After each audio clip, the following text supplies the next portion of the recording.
उसके लिए एक सही तरह का एनवायरनमेंट चाहिए, एक ऐसा माहौल होना चाहिए जहां पे चारों तरफ से गालियां ना पड़ रही हो, घर में बैठे हो और सुनने को मिल रहा है अबे तेरे बस का कुछ है ही नहीं, देख वो शर्मा जी का लड़का, उसको कहते हैं। हाँ। तो ऐसे माहौल में आप क्या क्वेश्चन पूछोगे, क्या करोगे? तो थोड़ी देर के लिए उस माहौल से बाहर निकले। जैसे ही एक मेंटल स्टेट आई, जब आपको पता है कि now you are in a relaxed state of mind, अपने आप से क्वेश्चन पूछो, हु एम आई?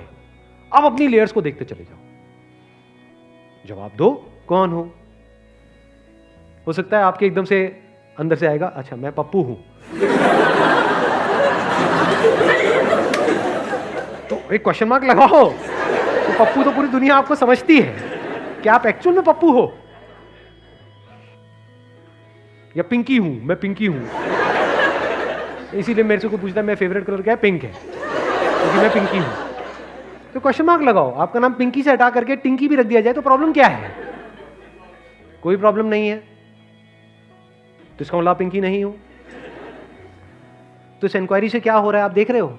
या तो आप कहोगे अपने आप को, जैसे पूछोगे हु एम आई, तो आप कहोगे अरे मैं तो एक फेलियर हूं, मैंने इतना ट्राई किया इस एंट्रेंस को क्रैक करने का, हुआ नहीं। तो अब आपको सवाल पूछना है कि ये एंट्रेंस क्या है? क्या मैं फेलियर हूं, या ये सिस्टम जिसने बनाया कि लाखों लोग उस एंट्रेंस को क्रैक करने के लिए धक्के खा रहे हैं, जिसमें से कुछ लोगों का होता है, ये सिस्टम फेल हुआ है या मैं फेल हुआ हूं? सिस्टम ही बेकार है। कोई बंदा पैदा हुआ है मान लो आर्टिस्ट बनने के लिए, उसको भगा रहे हैं गधों की रेस में, तोतों की रेस में, सारे तोते घूम रहे हैं आसपास में, वो तोता अच्छा है, वो इंटेलिजेंट है, ये डफर है। अभी जो ये बातें कर रहे हैं वो डफर है, क्योंकि देखने के लिए एक समझ चाहिए कि किसके अंदर क्या है, हर एक के अंदर कुछ ना कुछ है, वो हमारे अंदर समझ नहीं है। सबको एक जैसा एक सिस्टम बना दिया है, तो ये सिस्टम फेल हो रहा है। तो what if I reject this system all together? Intelligence है ये, क्या तब भी मैं जिंदा रहूंगा या मैं मर जाऊंगा? हाँ, मैं सबसे अलग हो जाऊंगा। अलग मतलब फिजिकली नहीं, psychologically I will be different, मैं सबसे बिल्कुल अलग हो जाऊंगा। क्योंकि जैसे ही भेड़ों का ये जो भेड़चाल जिसको बोलते हैं, भेड़ों का जो झुंड है, यहां पर सब एक दूसरे को कॉपी कर रहे हैं और सब एक दूसरे की तरह चल रहे हैं। हर भेड़ का यही टारगेट है कि मेरे को उससे आगे निकलना है, मैं उससे पीछे रह गया, ये वो। अगर मैं इस भेड़चाल से बाहर आ जाता हूं तो क्या होगा? ये जो नॉर्म्स हैं हमारी सोसाइटी के, ये कहां से आए? इस भेड़चाल से ही तो आए। सही कह रहा हूं, गलत कह रहा हूं? कि ऐसा होना चाहिए, वैसा होना चाहिए, ऐसा होता है, वैसा होता है, ये सब कहां से आया? इन्हीं भेड़ बकरियों से आया है। तो वो अगर आपके अंदर फीड हो गया है और वही फीडेड है, तो आप भी एक भेड़ बकरी हो और वही आप आगे फीड करने वाले हो अपने बच्चों में।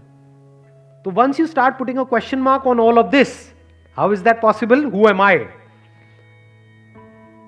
If I reject this whole of this structure, ये पूरी पूरी जो कंडीशनिंग है, ये जो अंदर पूरी की पूरी इंफॉर्मेशन भरी हुई है कि मैं हिंदू हूं, मैं मुस्लिम हूं, मैं ये हूं, मैं वो हूं, मैं अच्छा हूं, मैं बुरा हूं, मैं ये कर सकता हूं, मैं ये नहीं कर सकता हूं, चाहे वो किसी और ने फीड करी है, चाहे आपने खुद ने फीड करी है। क्योंकि जिसको आप कहते हो ना ये मैंने फीड करी है, वो मैं कहां से आ रहा है? वो भी तो उसी इंफॉर्मेशन के बेस पे आ रहा है। आपकी कंडीशनिंग के अकॉर्डिंग ही तो आप फीड कर रहे हो। तो आप में और उनमें कोई फर्क नहीं है। ज्यादा हो रहा है। तो जो भी अंदर फीडेड है, चाहे वो सो कॉल्ड आपने फीड किया है, क्योंकि आप मतलब क्या पप्पू, आप मतलब क्या पिंकी, चाहे वो उस पप्पू और पिंकी ने फीड किया है या उस पप्पू पिंकी के माँ बाप ने फीड किया है, या इस दुनिया ने, सोसाइटी ने, सो कॉल्ड उन्होंने फीड किया है, इस सब पे क्वेश्चन मार्क लगाया। अगर मैं ये सब कुछ नहीं हूं, विच इज अ फैक्ट, ये सब तो इंफॉर्मेशन है, if I reject all of this then who am I? वहां पे एक अलग लेवल की एनर्जी होती है। तब आपको एक्चुअल में जो रियलिटी होती है उसका आंसर समझ आता है। वो क्या है? I am a human being with an infinite potential. क्योंकि अंदर जिस तरह की इंफॉर्मेशन फीड करी जाती है उसके हिसाब से एक्शन होने लग जाता है।